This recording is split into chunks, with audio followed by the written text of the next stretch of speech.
gentlemen, to another episode of Hobby Ramblers by Dragontooth Miniatures. I am your host, Bill, with my co-host, Mr. Molly Willell, just down there, and with our special guest today, Alex. Here. Yes, Hi, Alex from Maximal Fire. Thank you very much for having Hooray! Alex, please, would you introduce yourself to our kind audience over here? Yeah, of course. Yeah, thank you very much for having me. God, engines are fast. Oh, don't worry about that. I will definitely be doing a bit of that during the show tonight. Yes. I'm Alex. I am from the Maximal Fire. Formerly only podcast, but now we have branched into the worlds of YouTube. So we are a Adeptus Titanicus channel, which specialises in podcasts, battle reports. We do the odd unboxing video. We've started doing a little bit of like surplus content as well, like things like spotlight episodes and mini bite-sized bits. So yeah, it's thank you very much for having me. It's great to be here. Yeah, man. It's great having you. We always want to have as many voices in the community as possible, especially from Titanicus, which is a fairly, even for a, I'm going to get a lot of flack for this, for calling Warhammer a fringe hobby, but it is still a fringe hobby. Titanicus is the fringe of the fringe, I have to say.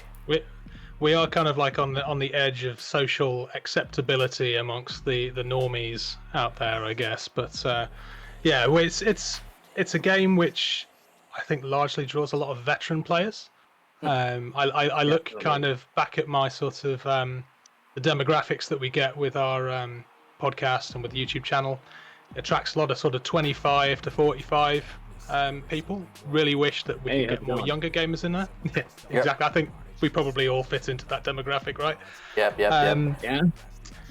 But yeah, it is probably one of the kind of it's the game where we get like 20 tables at the tournament house compared to 40Ks at 100 and something.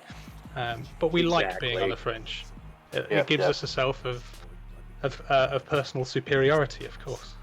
Well, of course. For only the creme de la creme can possibly play the crunchiest of all games since Gothic. Yes, absolutely. And don't we love it for it? I like moving this. I like load up that granola. I just like moving the pips in the command console. That makes me feel like I'm driving the Titan. There is something deeply satisfying, isn't there, about it?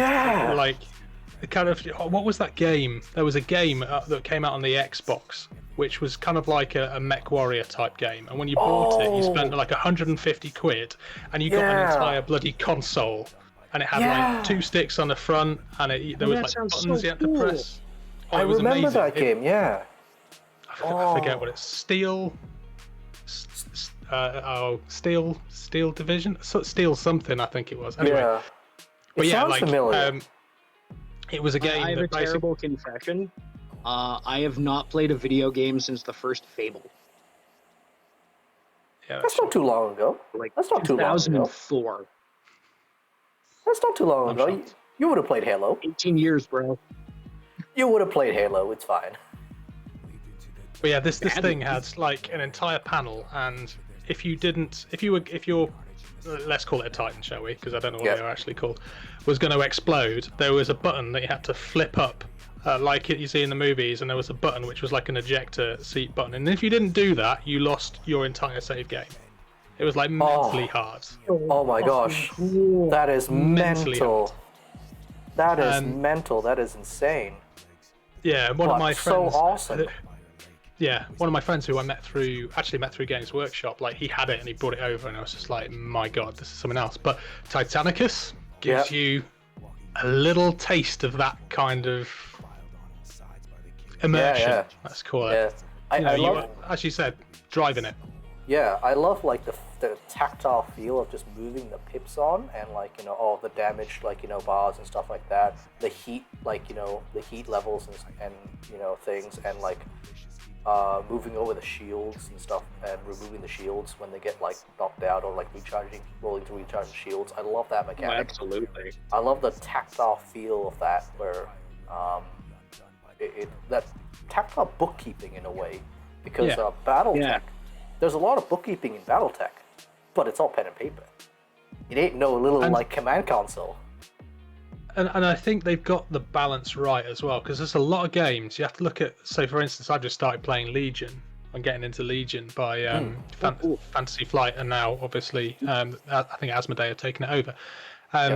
And that's a game where you end up with like a load of cards on your battle line, and it's the same with games like X-Wing. Load of cards. You've got like missile cards and all that sort of stuff, but none of those games have kind of managed to get the narrative that you feel from having a template in front of you. Right, the terminals aren't just an aid to the game. They are telling the story of what is happening to that Titan. Yep, exactly. It's a very visceral thing. I love it. It's one of the best things about the game. Yeah, I love also. I love the directional filer. Turning radiuses. The turning radiuses, and that speaks to me as a small little boy veteran. That's like, I want my like firing arcs of my tanks again, because I'm a big 40k player, and I'm very much just like. I can't hear Bill. Oh, can you hear me now?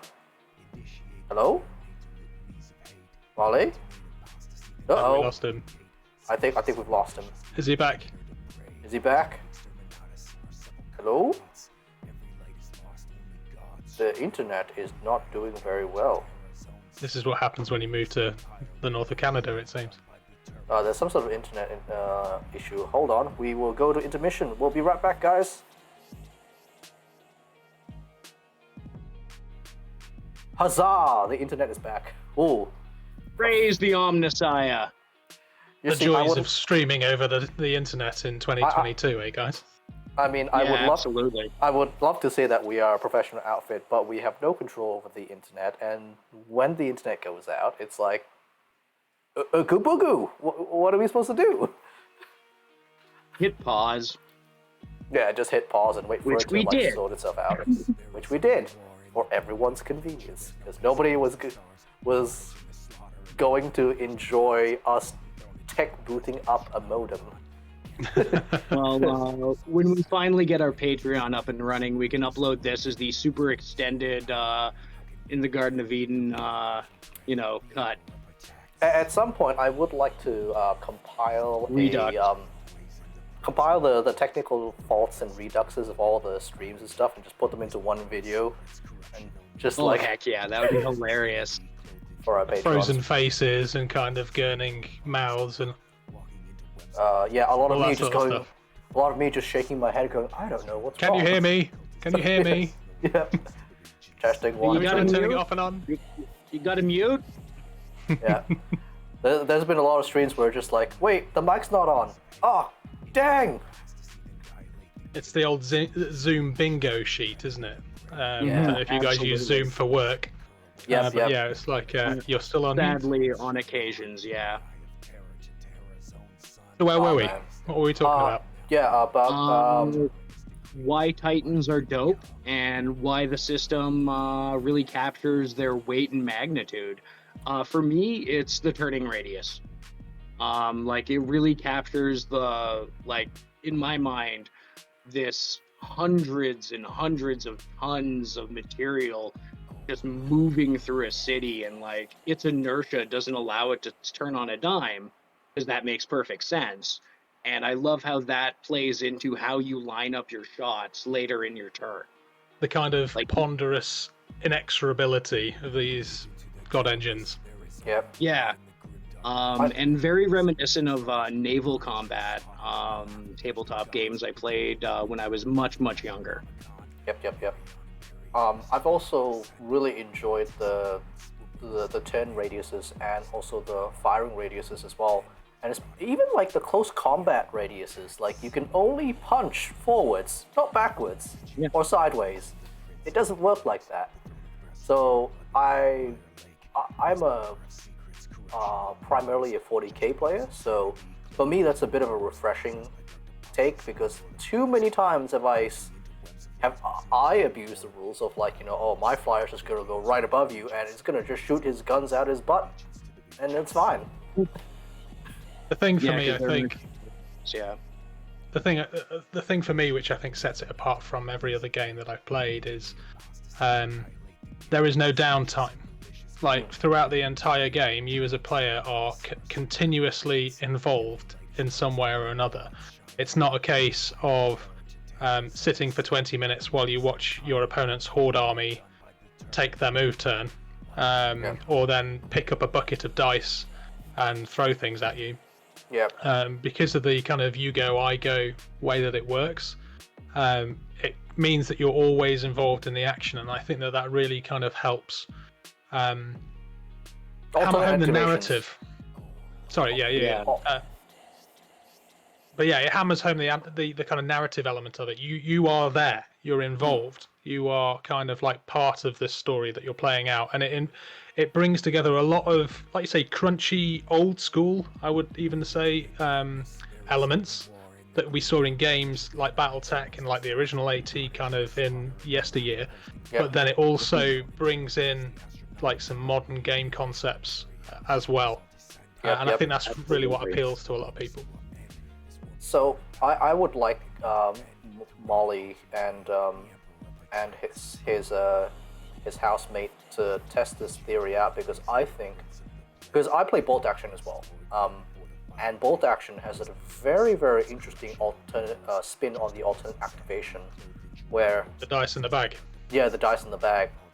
Well, that is interesting. I really think that AT could use that system, and I've been very keen to try that out, because it would reward people with smaller titans, like bigger maniples with smaller titans. Like more dice, you mean, for the smaller maniples, you're more likely to draw them out or something like that? Yeah, you would get more chances like to get the initiative. Because so I find... Have you played a game called Chain of Command? I have not. I have not.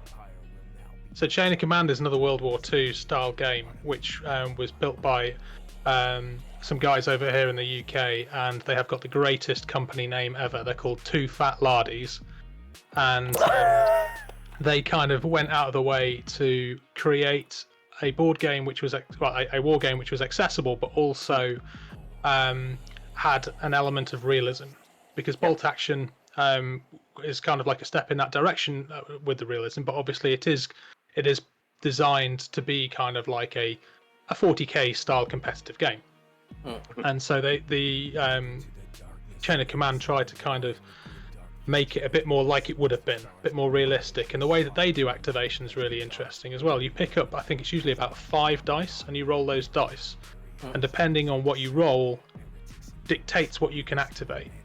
So like for instance, a unit is activated on a 2, on a 5 you get to add a pip to something which allows you to do cool interrupts and stuff later on, but on a double 6 you get to immediately activate everything again and pick up the dice again and roll it, and it works really, really well. It's a really nice way of kind of getting that, because you're not really getting 2 turns, but you're getting like, because you're missing out on 2 potential actions for those 2 6s, but you're getting like a turn and a half.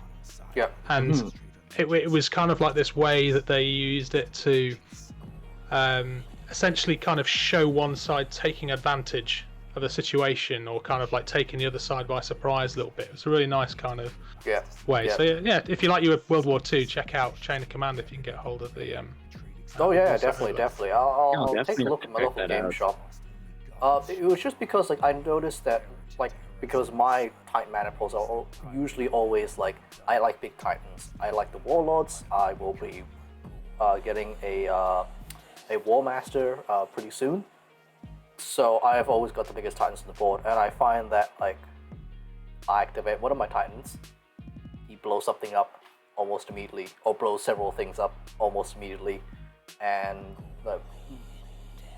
just when you get to those bigger class of Titans, it's almost like the Warhounds can't really hurt you that much. The Reavers, possibly, maybe? I think this is why the game as well. Up your butt. Yeah, you can be outmaneuvered very easily by a Warhound, but there is a reason why the Plasma Blast Gun Vulcan Mega Bolter is considered the quote-unquote tournament pattern on a Strip and rip. warhound. Strip and rip. Like if you get a plasma blast gun, we hit it with 2 dice. That's 4 strength 10 hits to a single location that can wreck a warlord's day. Really can, especially if you're coming in the flank or something. Yeah. I added a second warlord specifically because of the Traitor Legion Legios book, just because I wanted to corrupt the ever-loving piss out of it. So I'm currently in the process of combining some of Battle Bling's extra bits, and I cut the head in half. Yeah. And gave it kind of a look like the Berserk Evangelion in episode 1 of Neon Genesis Evangelion. So like its face is ripped apart and his big jaggedy metal teeth. Very nice. So I'm really, really excited about that. But I'm a Reaver man. Yeah. I like that they can do everything. I enjoy their maneuverability and their loadout. And since I play Magna, of course I have melted cannons out the wazoo. Yeah. Because I want to creep on in and get that extra 3 inches of fusion. Yeah. I'm the same, because I've got Gryphonicus, and they obviously love their Reavers, and because the Gryphonicus guys can swap out Warlords and Warhounds for Reavers, you put somebody up against a 4 Reaver Extergamus Maniple, and that usually takes people by surprise when you're strength 10 lasers or strength 12 baby bellicoses. It works particularly nicely. But that is slick. Yeah, it's gamey. I love to game this game. It's great. There's to your point, Bill. Like, you get a kick out of firing massive, great big weapons with some of the heaviest hitting things in the game, right? That's your jam, and that's what you enjoy doing, and that's what you get a kick out of. But you can have as much fun running 6 Warhounds who are kind of dominating the activation advantage, using their speed to kind of like get behind people and stuff. And I've seen it at the tournaments that we've run. Quite often, you can't just assume that the biggest Titans are going to win. Yeah. And you can't always assume that the smallest Titans are going to be the ones grabbing all the objectives, because,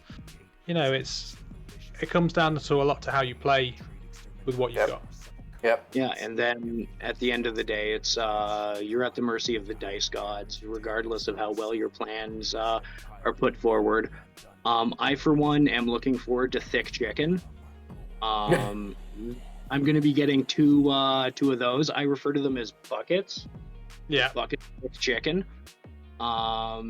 And be using those as like my flanking sniper units, while the remainder of my Titans are very geared to medium and close range. I also have an Iconoclast that I got in trade. I haven't put it together yet. I'm gonna go, oh yeah, there he is, baby.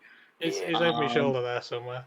Yeah. He's so big I can see him from here, all the way from Canada. But for me, the Iconoclast, the draw was the fusion capability on the fist, as well as 2 shoulder-mounted meltaguns. I'm just like, oh, Magna. Oh, my lava pants want to they want to light you on fire so bad. Yeah. See, I'm going another direction. So I'm on my 5th Legio at the moment. Although, I mean, obviously having a YouTube channel, you kind of end up like acquiring these things a little bit. And really unlike do. you, I'm going to be kind of picking up probably 2 direwolves, because it does seem that like they're going to be released in different boxes. So you're going to be getting one with the neutron laser or the VC. Yeah. But one of the so with that guy, with the big boy back there, he's going to be part of my Lania Scara. Nice force that I've got. So kind of going to town with the close combat, but Lania Scara also are pretty good with standing back and doing a bit of shooting. So he's going to be mixed up in that lot. He was originally earmarked for my Tempestus, but I think I'm going to be sticking one of the direwolves in with my Tempestus, and one of them in with my Legio Audax, because it's Audax and they have direwolves, right? But I haven't decided how. I want to see what the reactor looks like on a direwolf, because a volcano cannon Warhound scares me a little bit.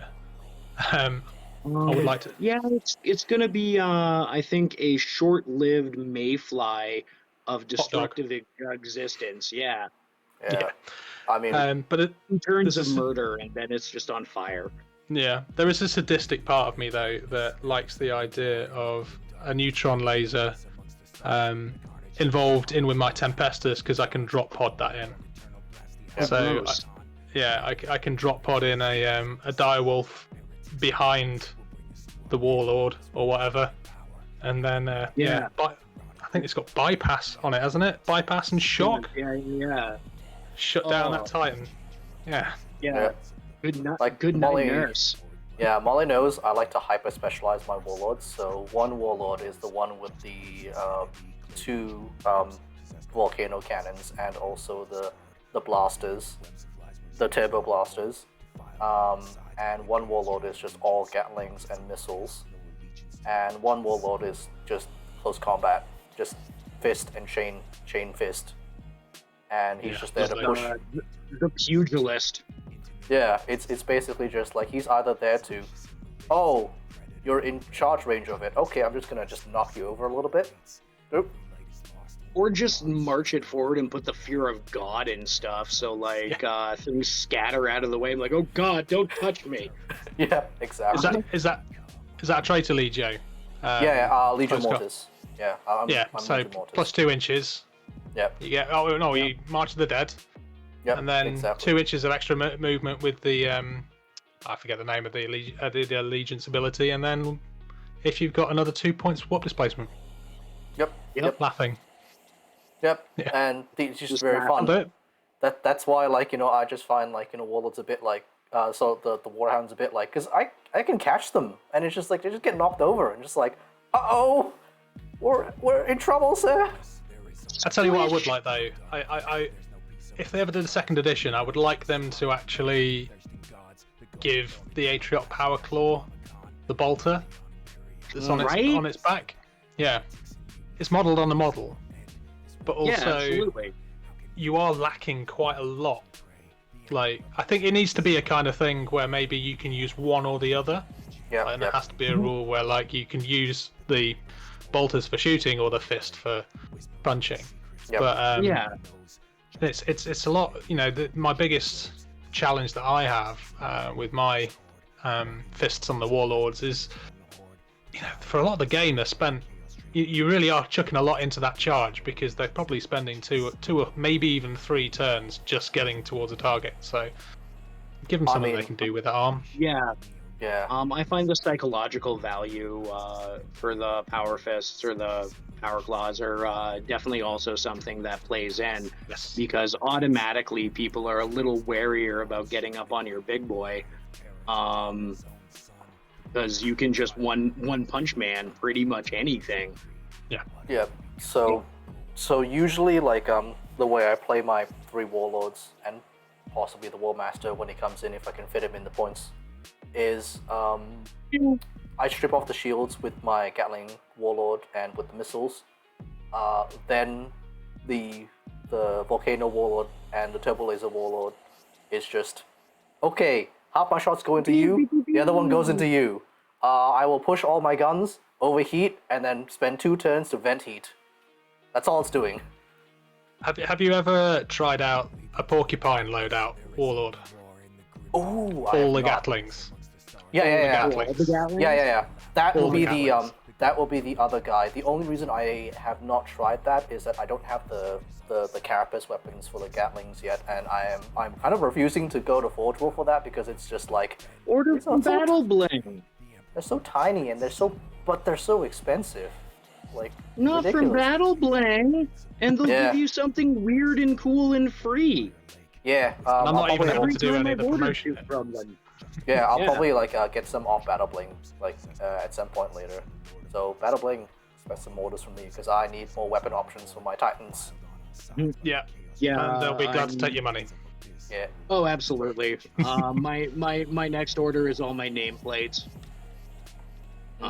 Every single Titan in my maniple, because Legio Magna is lava-colored, pants down.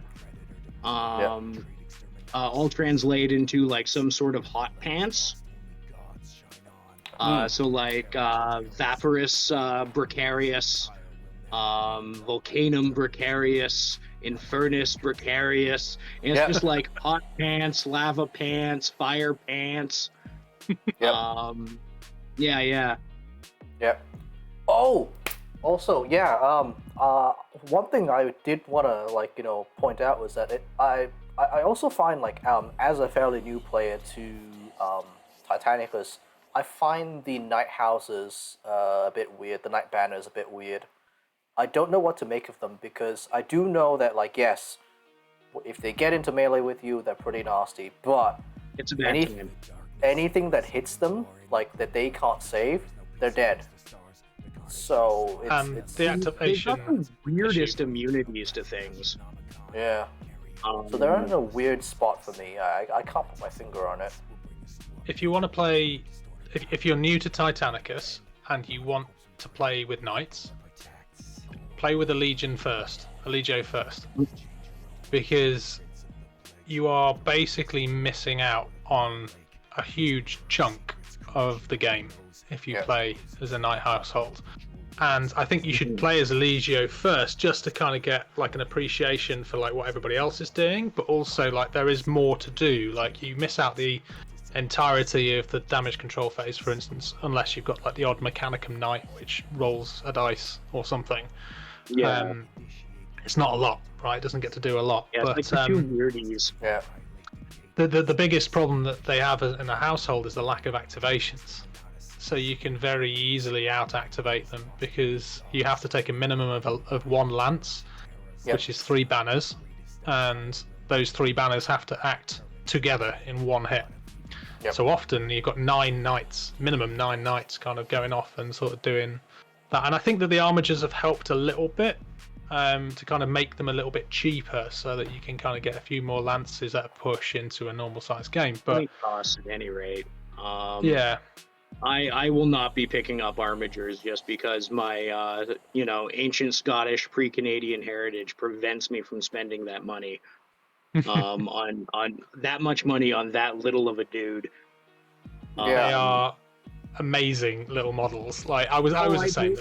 They are expensive, right? But I'm glad that I picked them up. Although, if you are going to buy armigers, do not try and assemble them over a shag pile rug.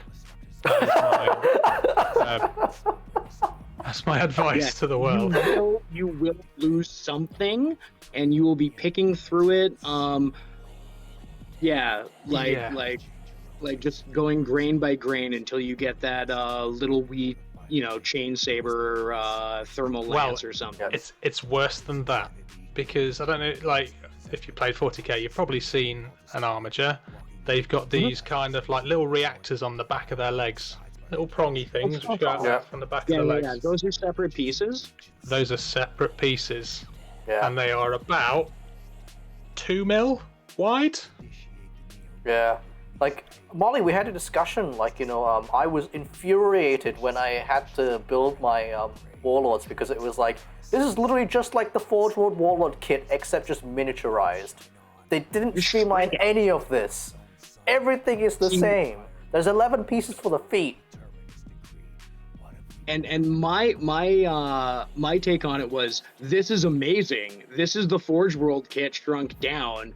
I can, if I so see fit, I can make my Titan break dance. Yep. So there's good pros and cons. The toe components on the Reaver are a bit much. The fact that each piston has a separate armor plate that you have to put together, where the Warlord, the armor plate comes on the piston, and I found that a blessing after building a bunch of Reavers and then building a Warlord. Yeah, the Knights are also a bit much. They're Space Marine Intercessor size, but they're oh. I've only built Lancers so far. I think people kind of approach the game, especially if they played 40k, they painted a knight. It's well, I painted a knight, so how hard could painting a warlord be? And then you realise just how much more detail there is on a model the same size. Yeah. It's perfect detail. Yeah. I mean, I'm you know what? I'm gonna start using my warlords to play like Imperial Knights in 40k because they're about the same size anyway, with the same base, and they look much more detailed. About the same size as the Questoris. Yeah. Not quite as wide, but about as tall. Yeah. I'm kind of like torn between like what to put on the Warmaster. I don't actually know. I'm like, what stupid thing am I gonna put on the Warmaster? Either got giant plasma guns or an enormous chainsword and choice of Crushy Claw. Yeah, I don't know. Shoulder plasma guns. I could go all plasma. I could go all plasma or all melee. Don't know. The shoulder plasmas, they're broken. I still maintain to this day that Warhammer community put up a mistake when they said it's +1 to hit at long range, and then they rolled with it. Because why is it +1? Your boys, stay the course. Because I genuinely thought it was just a mistake on Battlescribe, and I've just been like, no, that can't be it. That's crazy. No, I'm not gonna roll like the +1 to hit. That's crazy. Do you remember, like I was saying earlier on, how good a plasma blast gun can be? Yeah. Mm-hmm. Well, like that, but hitting on 2s rather than 4s. Like, with that amount of shots from a Warmaster with it's 2 Carapace guns. That's a lot of shots. Yeah, that's not even counting its back-mounted, whatever the hell you put on it, depending on which configuration you went for. Yep. Well, you'd be rolling 10 dice worth of plasma. Yeah, which is because you got the 2 suzerains and 2 and if the 2 shoulders hit the same location, because obviously that can't be randomized, but even if it doesn't, right? So you hit legs the first time, you hit the body the second time.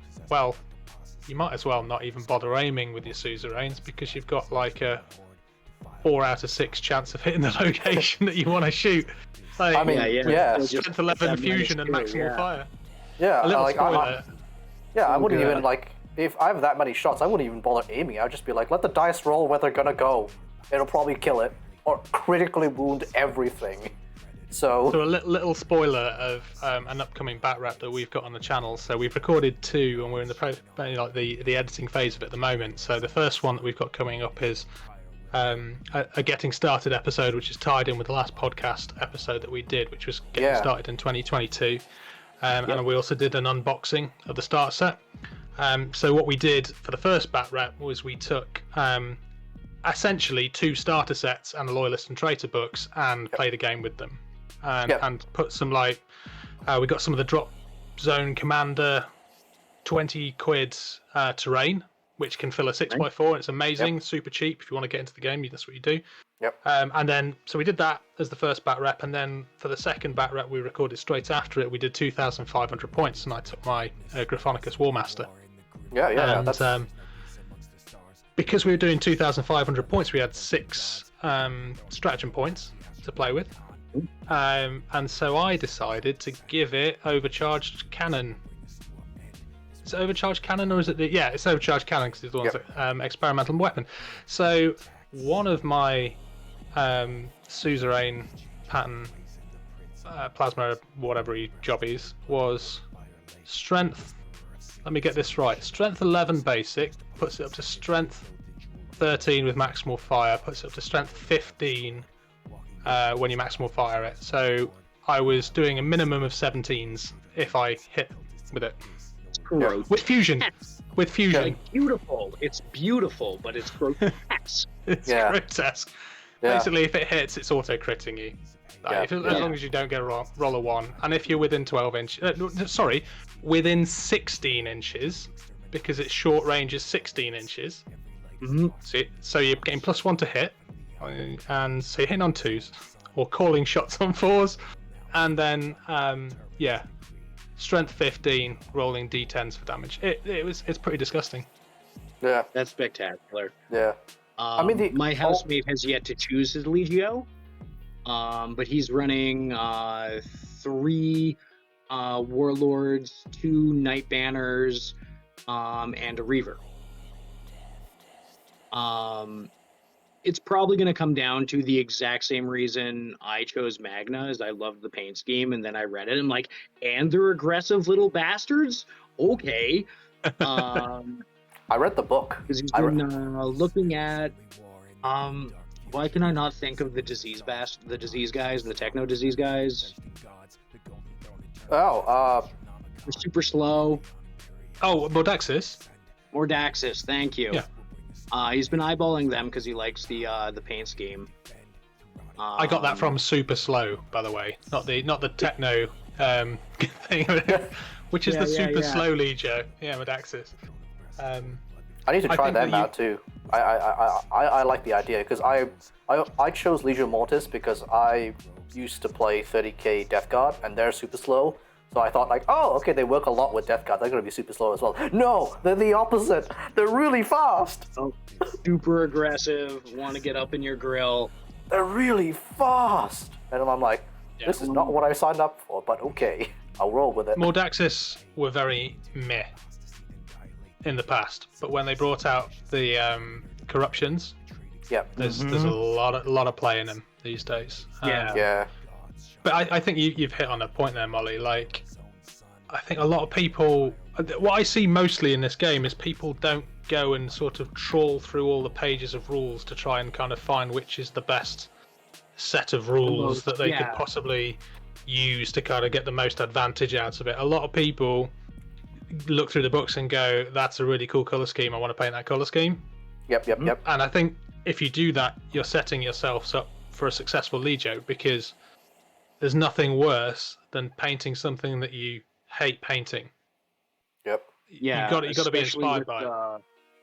And the time investment in painting a Titan well. Like, I never use sub-assemblies unless I'm doing a Warlord. Yep. And I assume my War Master will also be in sub-assemblies for armor plates and stuff. The armor plates you have to do a sub-assembly. It's a nightmare like to do it otherwise. Unless I'm doing a really solid color scheme and like there's not a lot of shading or anything going on, but I have to go gradient yellow to orange to red because I chose the smart path. I mean, just the trimming itself. Molly, just the trimming itself would warrant like a sub-assembly. It's just like painting an Imperial Knight. Like, the trimmings, you need to sub-assembly that. I sub-assembly everything. And not everything generally, but everything within AT. Within reason. Sub-assemblies. Yeah. And like I say, I'm on my 5th Legio with these guys now, and it's actually the 6th Legio that I've painted, and they were the first that I actually decided I was going to learn how to airbrush with them. Yep. And it's a great way of getting into airbrushing if you're thinking about doing it. But completely agree. Lots of flat panels. Flat panels are great for practicing airbrush. I think you said it earlier on as well, Molly. Like, there's some really, really nice people out there who are really nice paint jobs that people are doing out there. And the standard, we've always said that the standard for AT is borderline intimidating, I think. It's true.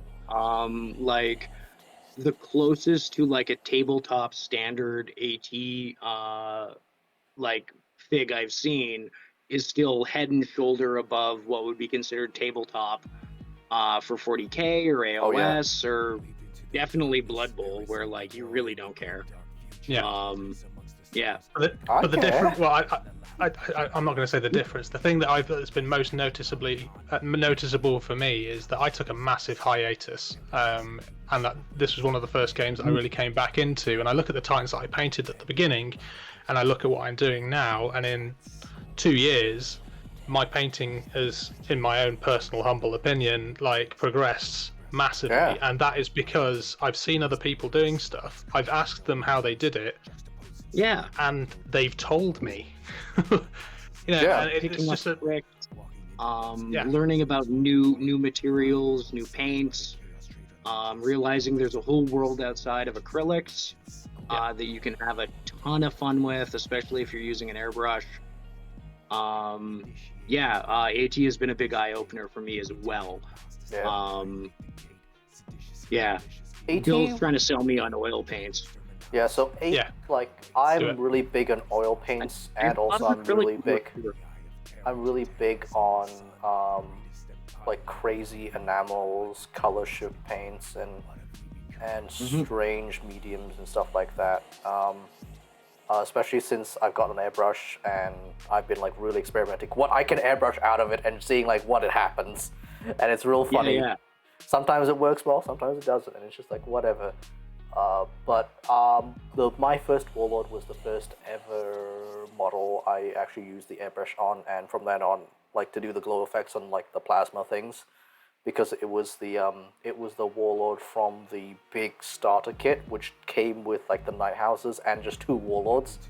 Yeah, the old Grandmaster Master, edition. Yeah, the Grandmaster, and yeah, that's how I got started. And like that first Warlord was just like that scratched itch of like, hey, airbrushing is not that intimidating. It's actually like pretty. No, fun, it really quick. isn't. And once you do a glow effect with an airbrush, you're like trying to paint it on by hand ever again just feels like a pile of crap. It's like you're suddenly driving like a Gremlin instead of a Porsche.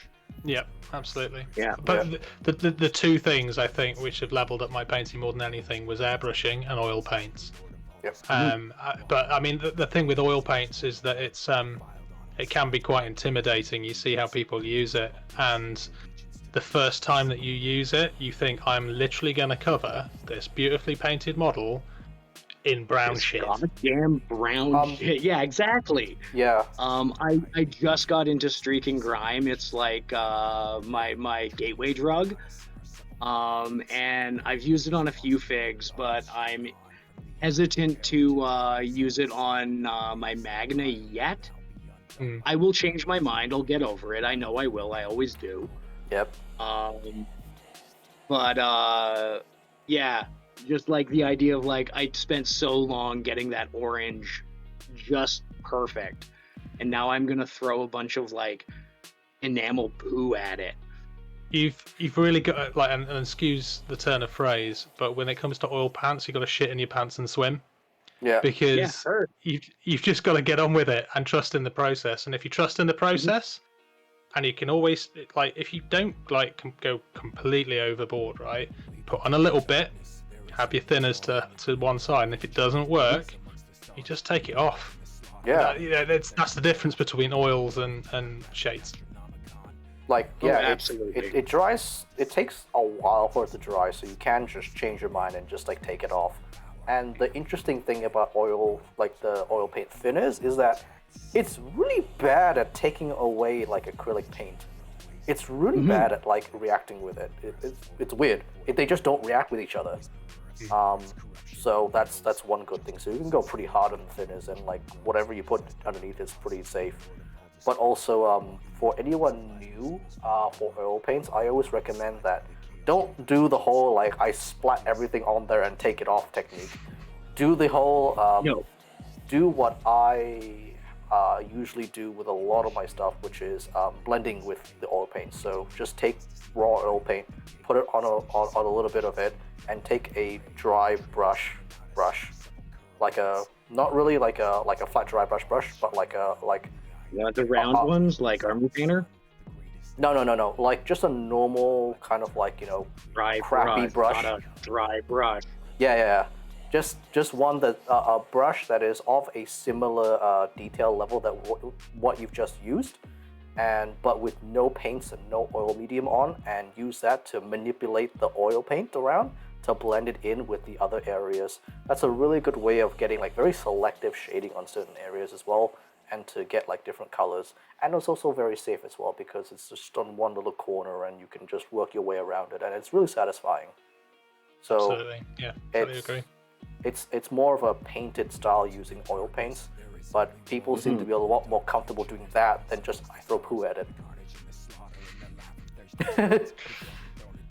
But no, I mean, but when you've done that, just throw poo at it. Yeah, and then go mad. I just like watch it.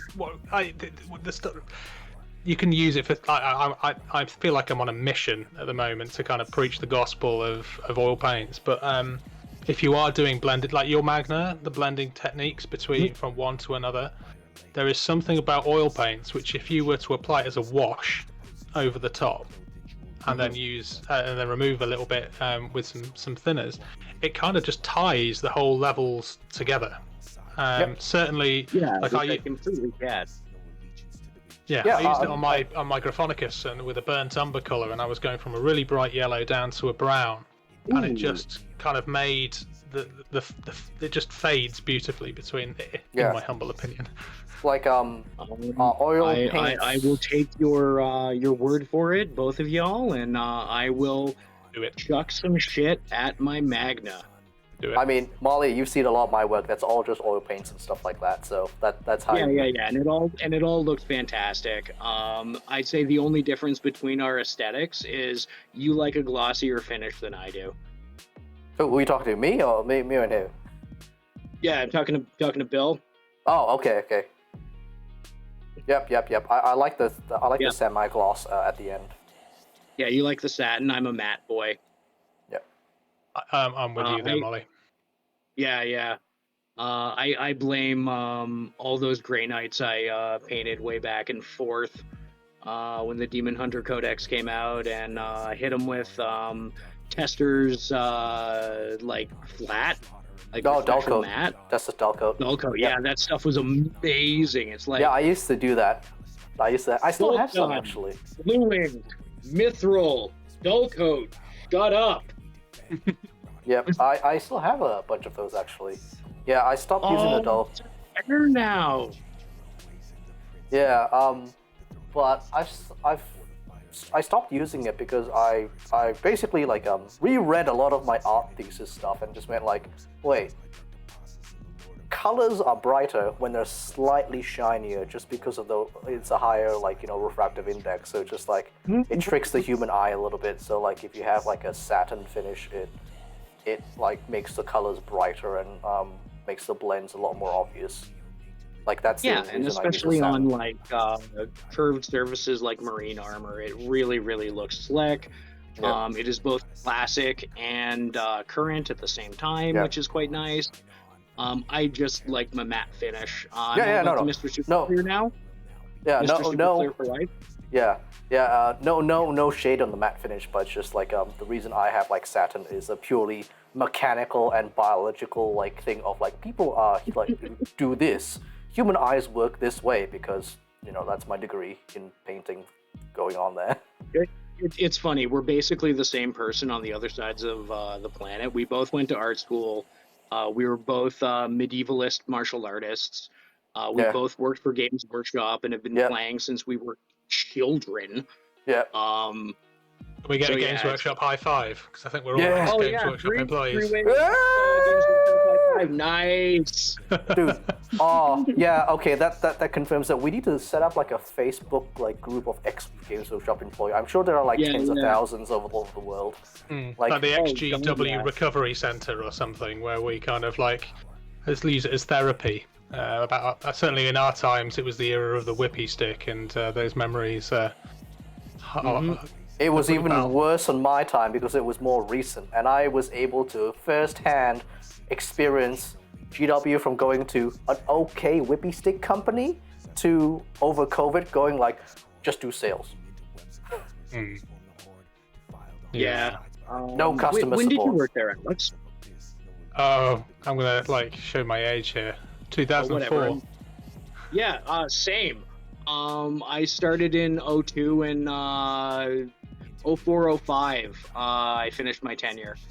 Yeah. Oh, I'm from the most recent cohort then. Or my sentence, depending on how you want to look at it. Yeah. I'm like, I'm from the most recent cohort. That's not you good. are, yes, but you're also showing off how young you are in front of us oldies. That's probably you're quite also upsetting. dry. It's okay. We'll steal his spinal fluid. You can probably get out of chairs and stuff without groaning, can't you? No, Molly has seen me groan a lot. It's just like, no, chairs are not my friend. Chairs are not my friend. He was at least as rough on his body as I was, and I did not play nice with this thing. No, Molly knows I have many injuries from my medieval times. It is not. Right. There's not much spinal fluid left. Yeah. For some reason, we thought it would be really fun to let our friends hit us in the face with axes. Like, we're wearing helmets, but like, it still sucks. Just axes with you. I love axes. Molly went them in the face. Yeah, Molly went through Not axes. my face, other people's faces. They fit like peas and carrots. Yeah. Molly went through the axe phase. I was a jouster. Yeah, I primarily did HEMA, historical European martial arts, so like none of the dress up, but more focused on historical technique. Bill was a jouster, so a combination of historical technique and wearing the gear, right? Like I'd be wearing modern reinforced fencing gear, and fighting with steel. But I'm in like a reinforced mask and stuff. That's several times stronger than an Olympic mask. Yeah. Yeah, I would hope that Bill's. I hope Bill's not jousting in his t-shirt. Probably wouldn't last very long. No, you wouldn't. Or alternately, like, look at the nuts on this guy. I'm not jousting him. I'm turning tail and running. Yeah. Getting flashbacks to Knight's Tale with Heath Ledger back in early 2000s. Yeah. That's actually how I got into jousting, because of Knight's Tale. Soundtrack. Great soundtrack. Love that soundtrack.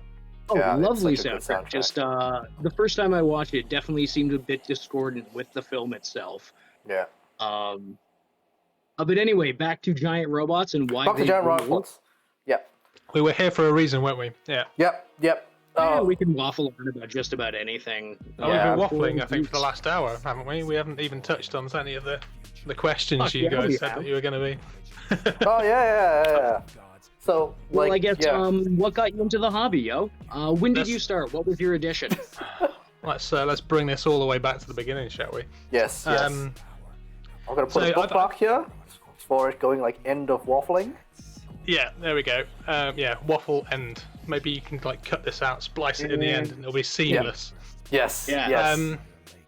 I had like a lot of people, right? I think there's probably a similar theme to what a lot of people, especially in the AT community, did. But I had, in my opinion, quite a privileged hobby upbringing, if you can call it that. So from a very young age, I was introduced to miniature wargaming. My uncle was the managing director of Grenadier UK, which was a company. Yeah, so I don't know if you're aware of Grenadier. Grenadier was I've still got a bunch of old lead models in my collection. So Lizardman and Orcs. yeah, they were kind of like a bit of a competitor for GW in the 80s and 90s, and they had a game which Iron. Anyway, the one that we I'm kind having of an old man moment. Like Iron Reminiscing. They made a bunch of stuff. yeah, but they had a game called Fantasy Warriors, which was designed by a guy called Nick Lund, and in cooperation with my uncle, and that was kind of like their rival for Warhammer, essentially. And so from a very early age, we were kind of playing Fantasy Warriors, and naturally, kind of from there came, the game I could play with my friends, because like everybody else was playing Warhammer. So like probably like 10, I would say, I started playing Warhammer, but I was playing like Grenadier games from probably like 8, 7, 8, maybe. I was credited in their Fantasy Warriors companion book at age 12. Nice. I'll have you know, that's my claim to fame. Whoa. So yeah, I mean, it started with combat cards.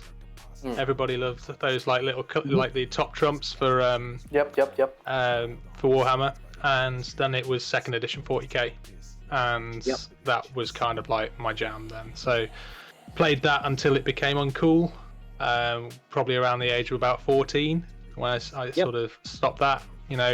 Hobby went out the window, and women came through the door. That was kind of like the cyclical nature of the gamer. And then yes, same as most people, I dropped it, went to university, picked it up again. That's like shortly after in fact in my second year of university, I started working for Gamesworkshop. And then took like a 10-year break. Came back to the hobby probably around. You know what? I can actually tell you exactly when it happened. It was. Do you remember when Lehman Brothers collapsed as a bank? Oh, I remember that. Yeah. The start of the financial crisis. Yeah, I've got that book. Yeah, I've got that. I've got that book So- marked in my calendar. It's like, So at the start of the financial crisis, so I work for a bank, like professionally, and I'd only been there like a couple of years, and then Lehman Brothers collapsed. The financial crisis started. Worst time to be working in banking, but I accrued a lot of overtime, and I took that overtime and spent it on an orc army. And came back in about 2008. I can't remember if it was 5th edition 40k, I think, around about that time. Yeah, that would be the height of the Matt Ward years. Yeah, Oh, so it no. was. I'd always been a Blood Angel, and I had a flesh. When I started at Games Workshop, I started a Flesh Terror army, and although I have regrets that when I left Games Workshop, I didn't do a final weight order and just order like £100 worth of weight ordered shoulder pads. Those metal shoulder pads you used to be able to do. I could have retired. Right before I quit, I ordered 2 kilograms of Juan Diaz Daemonettes. There you go. And like I will periodically sell them off in like bursts of 5 and 10.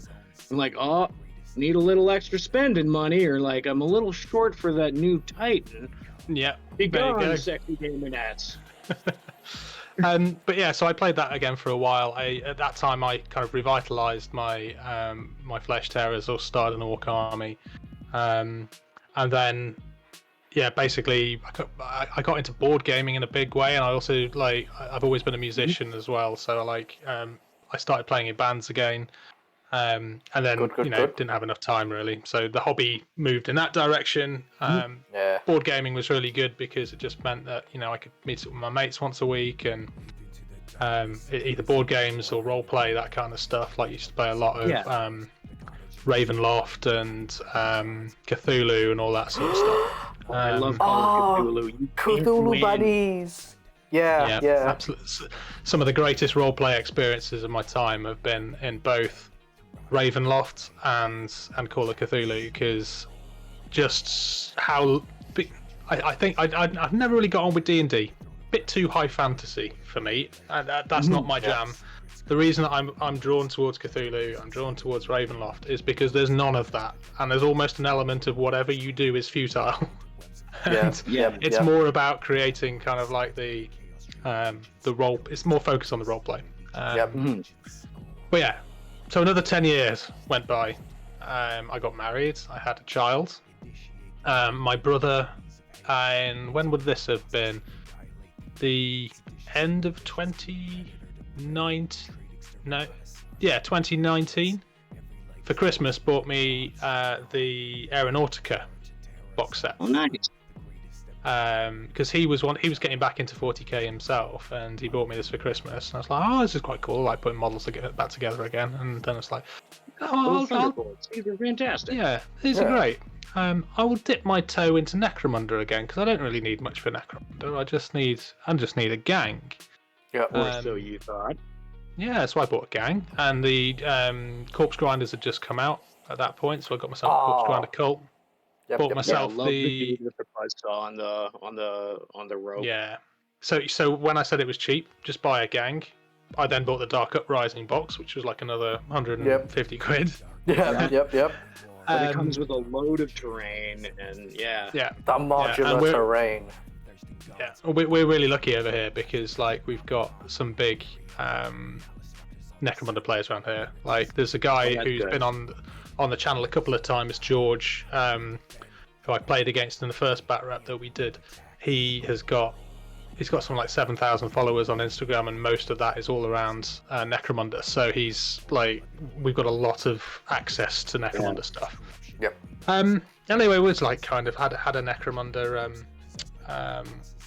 campaign going, and then COVID, and that all kind of stopped. And everything. I don't know about you, but I just went into bunker mode and build and paint. Well, this coincided very nicely with Indomitus and the 40k Indomitus 9th edition. Yeah. So then it was a slippery slope, and I bought into Indomitus, started an Necron army. So you can see a pattern of picking up games, playing it for a short period of time, and then dropping them again and picking up another one. And being like, ooh, shiny. Yeah, and there was this one individual in my life who was toxic on my wallet, and that was Mr. Ben Davey, who is the guy that I started the Titanicus podcast with. And all this time it's like, you should start playing Titanicus, and I was like, no, shut the fuck up, Ben. Like, I don't need more games. I've just bought this. You only need like, 3 models. It's like, no, just pipe down, be quiet, leave me alone. Like, and it turns out I'm just a highly impressionable person, and most people can talk me into anything. And so my birthday,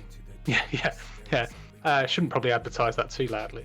But then it came around to my birthday. It was October. I had about 80 quid of money just sitting around that I was like, people had given me for my birthday, and I walked into our local shop and I was like, there's a Titanicus box. Let's see what this is. So obviously by October, like, all the world had opened up again, and like I picked this box up and I was like, this is cool, and the models